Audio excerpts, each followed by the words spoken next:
Now to the second of two reports from William Brangham on how northern cities are dealing with a surge of migrants from the southern border.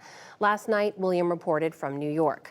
Tonight, he has the story from Chicago on the response there as more migrants are getting bused and flown in by Texas Republican Governor Greg Abbott.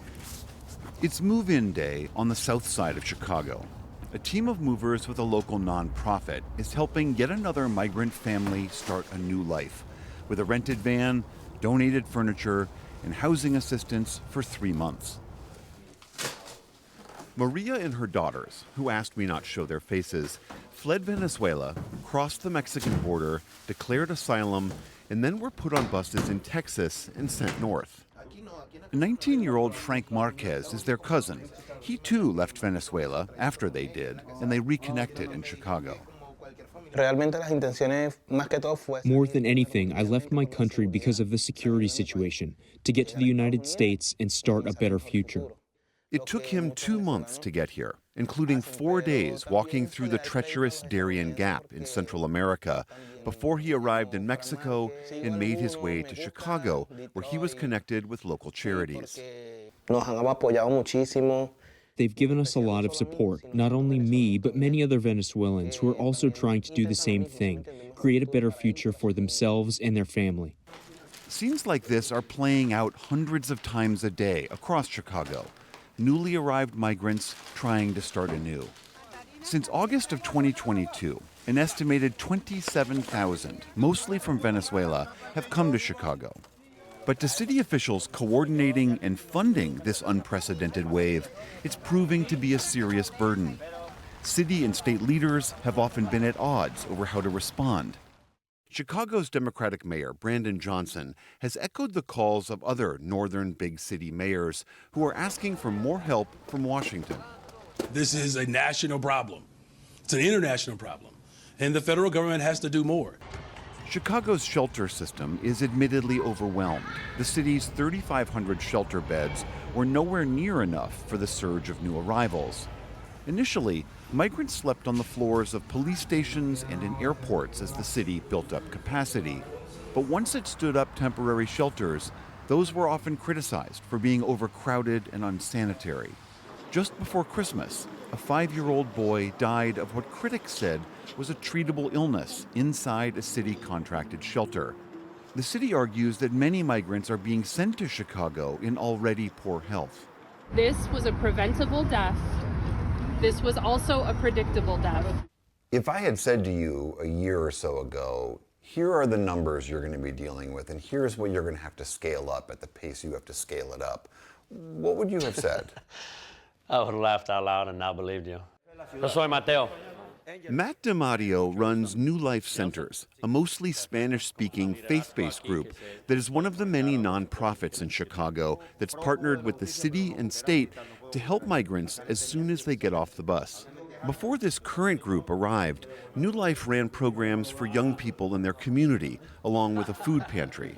Now, they have dialed up a full-scale housing program. In the last 7 months, we've moved 2,000 families into apartments, about 8,000 people.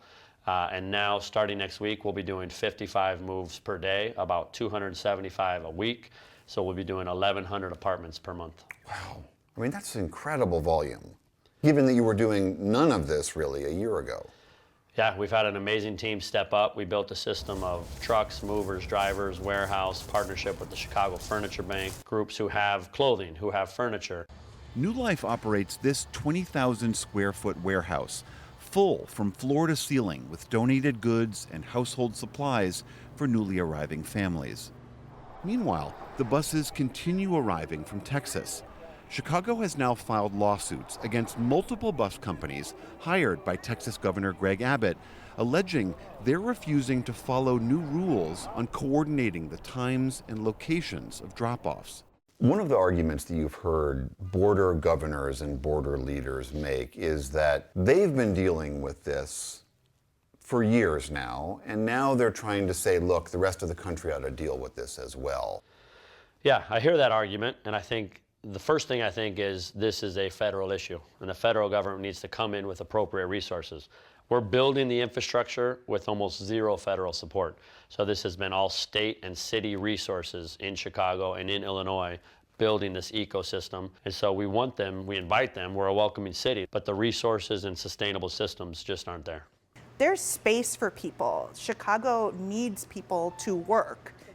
Dr. Evelyn Figueroa runs the Pilsen Food Pantry, a nonprofit that provides clothing, food, and other services to migrants in the city. She says she understands the severity of the crisis, but says Chicago has the capacity to handle it. With the migrants, it's 25,000 people. Our population is 2.8 million in Chicago. Are we really going to get tossed apart by 25,000 people? Seriously? Of course not. What do you say to the people who argue that this is very costly and we can't afford that? It is expensive when it's reactive. It's expensive when we don't develop systems. We are doing things the hard way, and it's harder for us too. It doesn't have to be like this. We have thousands of nonprofits in Chicago that are helping, but we're doing it like chickens without heads. Figueroa blames City Hall and the state government for poor coordination. One example, earlier this month, the state had to scrap a proposed migrant tent camp on a former industrial site because the soil was contaminated. The city lost close to $1 million on that effort. Meanwhile, Governor Abbott has been posting new videos, now showing migrant families being flown from Texas to Illinois. For the PBS NewsHour, I'm William Brangham in Chicago.